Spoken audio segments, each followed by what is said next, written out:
Good morning student. आशा करता हूँ आप सभी लोग बहुत ही अच्छे होंगे और स्वस्थ होंगे। आज की इस ऑनलाइन क्लास में हम लोग देखने वाले हैं लेसन 18, जो कि है डियर डायरी, यानी कि प्यारी डायरी। तो चलिए स्टार्ट करते हैं इस लेसन को। सबसे पहले यहाँ पे देखिए कि लिखा हुआ है we should why should we write diary discuss. हम लोग को डायरी क्यों लिखनी चाहिए, है ना। इसको डिस्कस करना है, आप अपने दोस्तों के बीच में इसको डिस्कस करिए। तो चलिए स्टार्ट करते हैं। यहाँ पे सबसे पहले क्या लिखा हुआ है, लास्ट मंथ। क्या लिखा हुआ है, लास्ट मंथ। ठीक है, तो देखिए क्या लिखा हुआ है, last month Asha visit a lot of places with her parents. Right, पिछले माह आशा नाम की एक कोई लेडी होगी, लड़की होगी, ठीक है। पिछले माह आशा ने अपने माता पिता के साथ बहुत से स्थानों की यात्रा की। ठीक है, आगे लिखा हुआ है कि हेयर इज डिस्क्रिप्शन, है, here is a description in her diary. यहाँ पे डायरी में उसका संक्षिप्त वर्णन किया गया है। यू वुड इंजॉय इट, मतलब आप इसे एंजॉय करो, है ना, ऐसा। तो चलिए देखिए, क्या है कि कोई घटना, जब हम घूमने जाते हैं तो कभी कभी कोई कोई स्टूडेंट होते हैं जो अपनी डायरी मेंटेन करते हैं कि मैं ये चाहता हूँ, मैं ये चाहता हूँ, मैं परिवार में ये चाहता हूँ। कहीं घूमने गए तो वो सारी बातें अपनी डायरी में लिखते हैं और अपने मन का बात उसमें लिखते हैं अपने डायरी में। राइट, तो यहाँ पे वो अपने मम्मी पापा के साथ जितने भी जगह पे स्थानों पे घूमने गई थी, राइट, तो वो सब डायरी में लिखी थी। ठीक है, तो चलिए यहाँ पे देखते हैं सबसे पहले क्या लिखा हुआ है। लिखा हुआ है 27 जून 2004। ठीक है, ये 04 लिखा हुआ है, इसका मतलब 2004 है। ठीक है, इस चीज़ को ज़रूर समझो आप। अब यहाँ पे देखिए लिखा हुआ है a very bad morning for me. A very bad morning for me, यानी कि मेरे लिए एक बुरी सुबह रही। A very bad morning for me, right, कि एक मेरे लिए एक बुरी सुबह रही। ठीक है, for I had to get up very early, क्योंकि मुझे बहुत जल्दी उठना था। Right, mummy and daddy did not sleep all through. Mummy papa इस बीच नहीं सोए थे। Right, they were packing bag and making arrangements for our journey. वे सामान रख रहे थे तथा हमारी यात्रा के लिए व्यवस्था कर रहे थे। राइट, क्योंकि यात्रा करना था, राइट, तो उसके लिए व्यवस्था कर रहे थे। आगे, but today I felt they are very partial. Right, किंतु आज मैंने अनुभव किया कि वे बहुत ही पक्षपाती थे, है ना। आगे, they never walk up Bablu, they never walk up Bablu my 3 years old brother. जो उसका 3 साल का जो भाई था, उसको वो नहीं उठाए, है ना। राइट, क्योंकि इसको उठा दिए थे, ये जो लड़की थी, ठीक है, उसको उठा दिए थे लेकिन बबलू को नहीं उठाए। राइट, उन्होंने मेरे 3 साल के भाई बबलू को कभी नहीं उठाया। राइट, अब यहाँ पे लिखा हुआ है कि they say he will mess up things.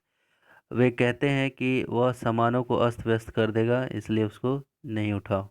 ठीक है, अब चलिए यहाँ पे लिखा हुआ है we started for Jagdalpur at 7 o'clock in morning.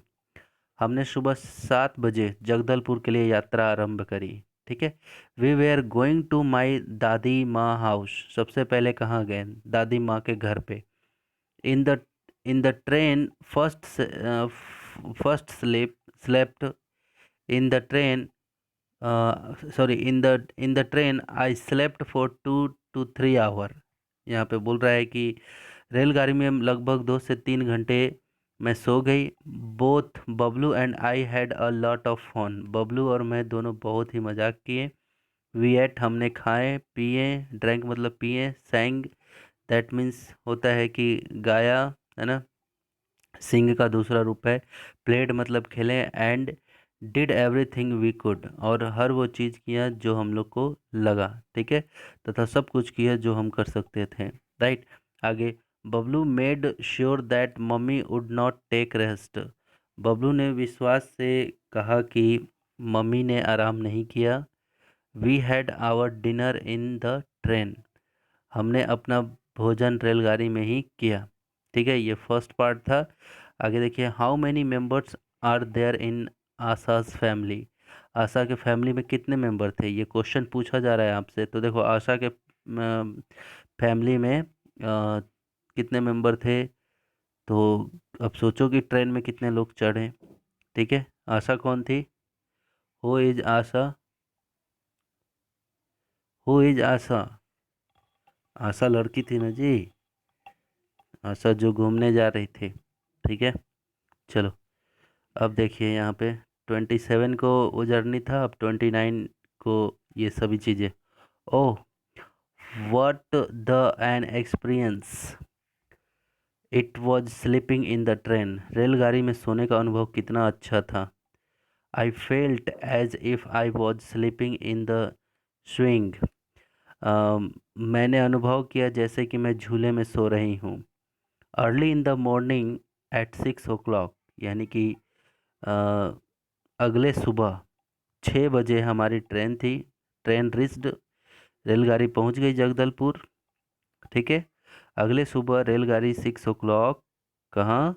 Jagdalpur पहुंच गई। आगे, अनूप अन, अनूप अंकल। कौन uncle? Anup uncle, Tina aunty, ठीक है, had come to the railway station to receive us.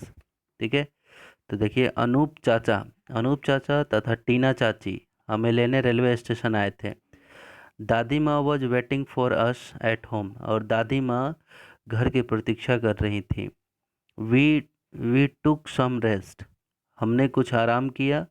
I went with my uncle to the market, मैं अपने चाचा के साथ बाजार गई।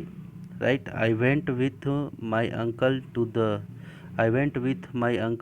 द मार्केट, मैं मार्केट गई चाचा के साथ।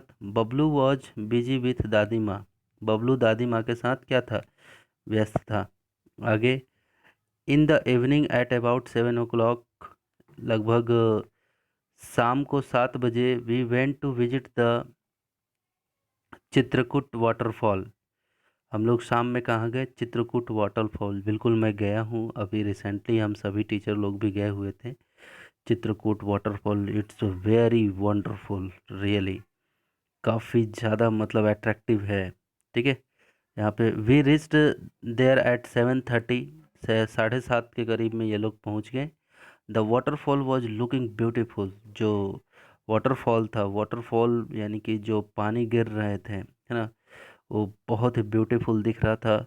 The effect of light added its beauty, जो लाइट की जो ब्यूटी थी, क्योंकि लाइट वाइट भी जलती है तो बहुत ही सुंदर दिखता है। राइट, तो वही चीज़ यहाँ पे बोल रहा है कि रोशनी के प्रभाव से इसकी सुंदरता और बढ़ रही थी। Right, Bablu was happiest person in the world, Bablu इस दुनिया का सबसे खुशहाल व्यक्ति था।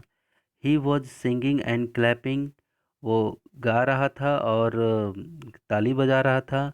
एंड और was not ready to come back, और वो आने के लिए तैयार नहीं था। ठीक है, we return at 10 o'clock and had our dinner, हम 10 बजे वापस आए और अपना भोजन किए। राइट, अब चलिए आगे देखते हैं स्टोरी में क्या होता है। 30 जून, अब 30 जून की अब ये घटना यहाँ पे 30 जून को क्या हुआ था, वो अपने डायरी में क्या लिखी है, ये सब चीज़ अब यहाँ पे देखते हैं। तो चलिए, यहाँ पे लिखा हुआ है आपका कि आई हैड, क्या लिखा हुआ है? I had to get up early in the morning, मैं सुबह जल्दी उठ गई थी। But later on I enjoy the day, किंतु बाद में मैंने दिन का मज़ा लिया। राइट, दादी माँ मेड माई फेवरेट आलू पराठा, दादी माँ ने मेरे लिए आलू पराठा बनाया। ठीक है, अब चलिए आगे देखते हैं। यहाँ पे लिखा हुआ है यहाँ पे कि इन the morning, sorry, in the morning 9 o'clock, in the morning 9 o'clock for uh, we started for Kanger Kanger valley national park. सुबह 9 बजे हमने कांगेर घाटी राष्ट्रीय उद्यान के लिए यात्रा प्रारंभ करी। ठीक है। वी टुक अ टैक्सी, हमने एक टैक्सी लिया। My uncle made agreement sorry my uncle made arrangement to cook food there, मेरे चाचा जी ने वहाँ भोजन बनाने की व्यवस्था कर दी। इन द नेशनल पार्क, कहाँ पे, राष्ट्रीय उद्यान में। वी saw many wild animal and birds in their natural surrounding like cheetah cheetah, nilgai, deer, wild penguins and peacocks etc। तो देखिए उस राष्ट्रीय उद्यान में, उस नेशनल जो पार्क था, राइट, नेशनल पार्क में हमने कई जंगली जानवर तथा पक्षी को देखा, राइट, उनके प्राकृतिक वातावरण में देखे, है ना, जैसे कि चीता था, नीलगाय था, हिरन था, जंगली कबूतर था तथा मोर। ठीक है। अब चलिए आगे देखते हैं। After lunch we took rest, lunch के बाद हमने क्या किया, रेस्ट किया। प्लेड हाइड एंड सीक, और क्या खेला, छुपम छुपाई खेले, right. Right, hide and seek मतलब क्या, लुका छुपी जो होता है। बैडमिंटन खेलें और अंतराक्षी खेलें एंड मैनी मोर गेम, और बहुत सारे गेम खेलें। We also dance to tunes of film song, और हमने क्या किया कि जो मूवी के सॉन्ग होते हैं, फिल्म के सॉन्ग होते हैं, उसके गाने भी हमने बजाए और डांस किए। We also dance to tune of film song, यानी कि फिल्मी गानों पे हम लोगों ने डांस भी किया। ठीक है। अब चलिए यहाँ पे देखते हैं हम लोग। वी टुक अ गाइड, हमने एक गाइड को लिया। फ्रॉम कुटुमसर कुटुमसर नाका, यानी कि चेक पोस्ट है ये, राइट, वहाँ से एक गाइड को लिया। वी स द कुटुमसर केव, फिर कुटुमसर केव, ये कुटुमसर की जो गुफा थी, है ना, वहाँ मतलब जैसे कि हम गुफा में, वी स मतलब हमने वो कुटुमसर का गुफा देखा। एज वी, अब यहाँ पे देखिए मैं,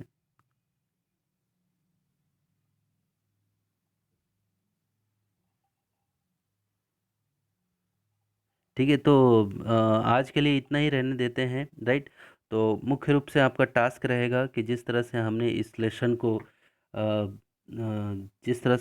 लेसन को आपको पढ़ाया है, राइट, बी कंटिन्यू कंटिन्यू करते हैं, फिर देखते हैं, राइट, नहीं रहने देते हैं। ठीक है।